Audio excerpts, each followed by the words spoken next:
அம்மாவின் கடைசி ஆசை. அம்மா தன் மகனிடம் கேட்டது ஒரு சின்ன ஆசைதான். ஆனால் அந்த ஆசையை நிறைவேற்றும் நேரம் வரும்போது அவன் வாழ்க்கையே மாறிப்போனது. ஒரு சின்ன கிராமத்துல அருண் என்ற இளைஞன் தனது அம்மா லட்சுமியுடன் வாழ்ந்து வந்தான். அருணின் அப்பா சிறு வயதிலேயே இறந்திருப்பாரு. அதனால அருணை கஷ்டப்பட்டு தான் அவங்க அம்மா வளர்த்துருப்பாங்க. அம்மா எவ்வளோ கஷ்டப்பட்டாலும் மகன் முன்னாடி அவங்க காட்டிக்கிட்டதே கிடையாது. நீ நல்லா படிச்சு நல்ல வேலைக்கு போயிட்டா போதும், அதுதான் எனக்கு சந்தோஷம் என்று அடிக்கடி சொல்வாங்க.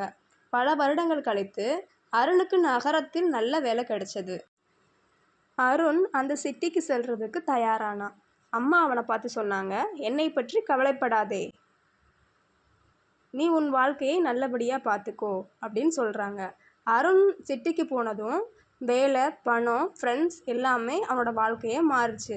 ஆனால் அம்மா மட்டும் தினமும் அவனை எதிர்பார்த்து வாசல்லையே உட்கார்ந்துருந்தாங்க.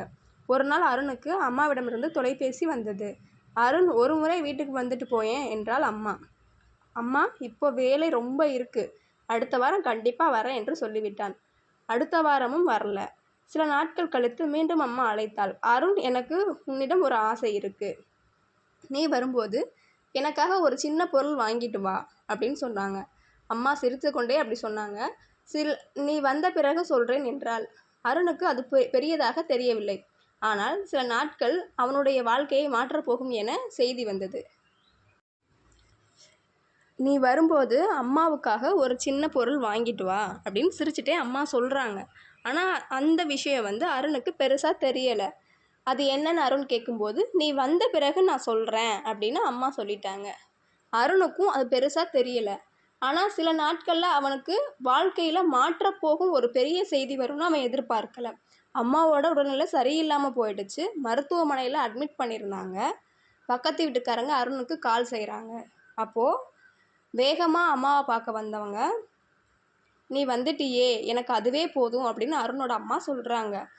அம்மா, நீ கேட்ட அந்த பொருள் என்ன அப்படின்னு அருண் கேட்குறப்போ, எனக்கு வேறு எதுவும் வேண்டாம், சிறிது நேரம் அமைதியாக இருந்துவிட்டு நீ சிறு வயசில் என்னோட கையை பிடிச்சிக்கிட்டு பள்ளிக்கு போவியே, அதே மாதிரி இன்னொரு முறை என் கையை பிடிச்சிக்கிட்டு வீட்டுக்கு கூட்டிகிட்டு போ அப்படின்னு அம்மா சொன்னாங்க. அதை கேட்டதும் அருணுக்கு அழுக தாங்கலை. அவன் அம்மாவின் கையை இறுக்கமாக பிடிச்சுக்கிட்டு அம்மா அவனை பார்த்து சிரித்தாள். அன்று அருண் புரிந்து கொண்டான். அம்மாக்கள் பிள்ளைகளிடம் பெரிய பரிசுகளையோ பணத்தையோ கேட்பதில்லை. அவர்கள் கேட்பது கொஞ்சம் நேரம், கொஞ்சம் அன்பு, அவ்வளவுதான். அன்றிலிருந்து அருண் தனது வாழ்க்கையில் எவ்வளவு வேலை இருந்தாலும் அம்மாவுக்காக நேரம் ஒதுக்க ஆரம்பித்தான். ஏனென்றால் நாம் கொடுக்க நினைக்கும் அன்பை நாளைக்கு என்று தள்ளி போடக்கூடாது. சில நாளைகள் நமக்கு கிடைக்காமலே போய்விடலாம்.